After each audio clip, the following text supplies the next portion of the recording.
Okay, so what else we got? So we've got this sync button here. The idea of this is it resets the square wave when it's engaged, and it's, I think, if I'm not mistaken, it's like the hard wave button in MusicMon. Gwen wrote about it in a live, really good article about this technique. So I've implemented it, and I'm not entirely happy with the implementation because there's some kind of there's something getting in the way of a really clean hard sync. I don't know what it is. It's an interrupt of some sort. Anyway, that button's there. It's almost doing what it's meant to, but I'm not that happy with it. So I won't really. There's nothing much to say about that at the moment. Pad. This is an interesting one.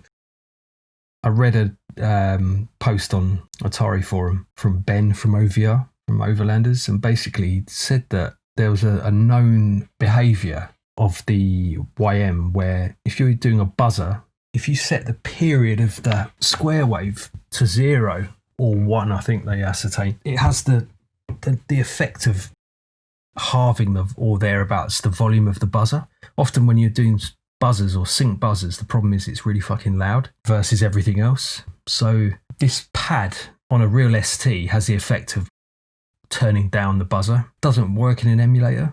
It certainly doesn't work in Atari here. So if you play it, I'll just create a buzzer.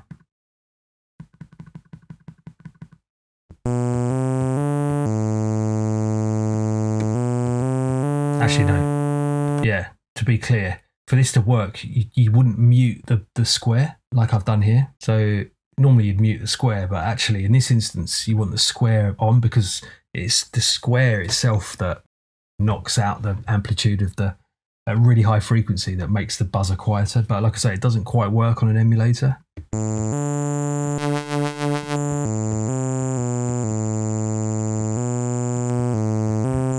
You can hear it's interacting with it slightly, but it's not as per like a real machine. So I think that's useful for a real machine, that pad button there. So that's pad.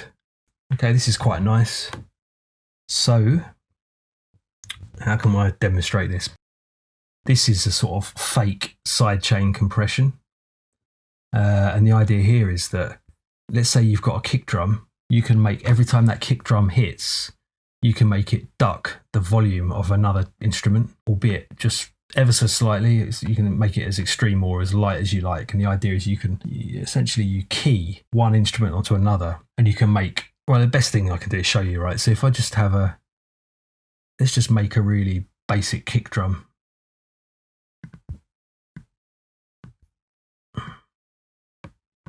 So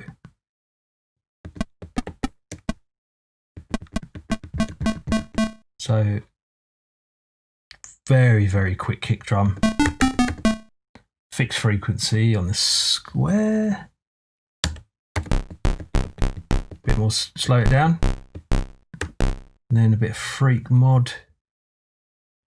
And then we've got one of these waveforms, and the freak mod is basically perfect for doing drum sounds. That one will do. Okay, that'll do. So there's a really basic kick drum. Let's just put a bit of noise on there as well, so everything that I've shown you so far. Okay, there you go. All right, so there's a kick drum. And then let's say on instrument 2, we've got just let's just do a SID. Cool. So the idea is that, I don't want to exit track, no. Let me just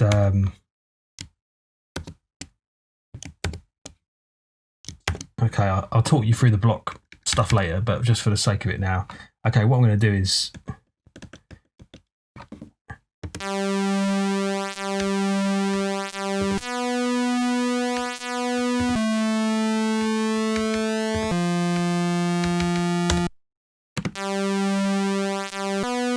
okay, so if I just drop some kick drums, Control 4,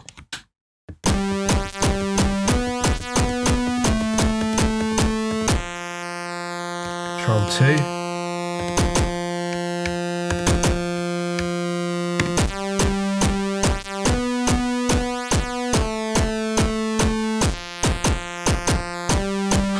That's terrible. Anyway, the important thing here is basically what we're going to do is we're going to key the kick drum against the SID. So basically the way it works is, so this is the kick drum, just so I know where I'm at. This is the SID. Okay, so basically on the kick drum, we're going to send the kick drum to the side chain, like so. I'm going to add some, so essentially what we do is we're dialing in the kick drum to the side chain, which in itself doesn't do anything, because the next thing I've got to do is go to the SID that I want to key the kick drum against, and I want to engage the actual key. So let's click this button here. Now every time the kick drum lands, it's going to duck ever so slightly the volume of the SID. And if you can't hear that, then what we'll do is we'll up the amount that we send to the sidechain.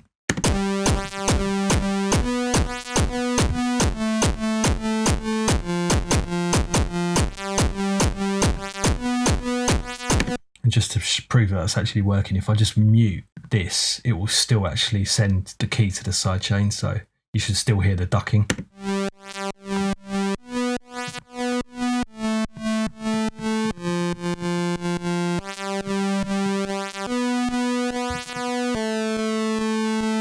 And if you only just do a tiny little bit, like 2 or 3, then it just makes the kick drum cut through a lot easier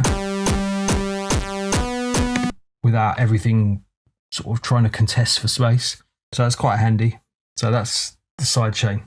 This is something else I want to talk about. It's something really quite fun.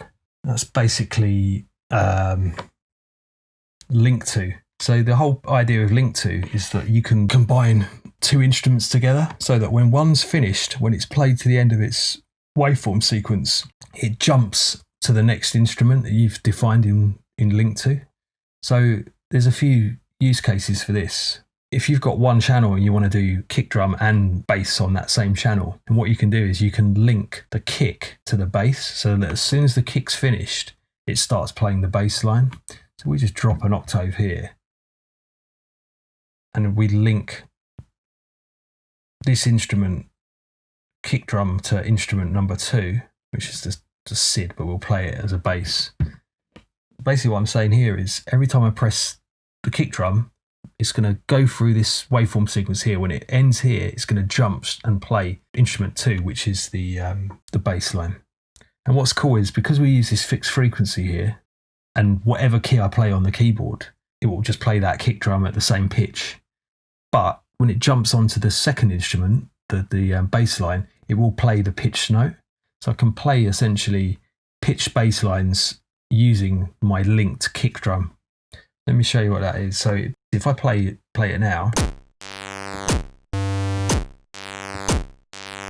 Now, what you're hearing there is quite a long pause before it jumps onto the bass line. So what you would probably do in this instance, if you want to get that snappy interplay between kick drum and bass, is you just reduce the kick drum to it's just the first couple of steps. So if I play it now.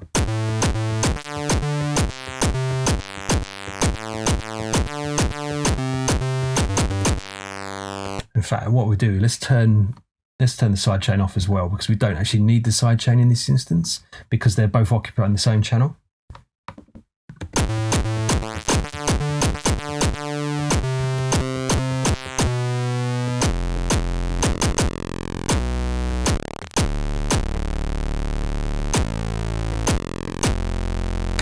So link to is really, really cool in that respect. Super handy for combining kicks and bass lines. One other really cool feature of link to is you can link to yourself. All right, so if I link instrument 1 to instrument 1, what it's basically going to do is when it gets to the end of this waveform, it's going to start playing it again. Now, you might not quite see what the useful applications of that are, but actually you can do some freaky stuff with that. as I'll demonstrate. So if I play that now, theoretically, it will just start playing that triggered kick drum. Okay, which is one thing. But what you can actually do, and where things start getting interesting, is if I change the speed or the length of this waveform, where you'll see what happens.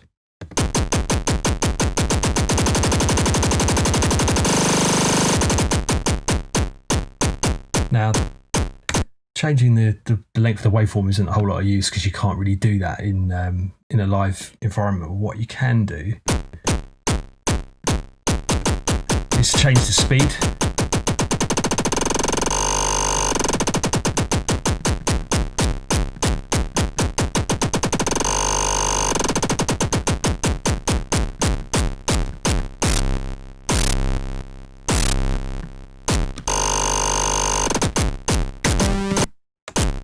Yeah, and that's really, really cool. And the cool thing is as well that you can basically use a tracker code and you can automate that in your track. So you can do some mad dub snares, and you can use this on digi drums, all sorts of gear. That one is one of the nicer kind of little gimmicks in the bag. So I hope you enjoy that one. So that's linked to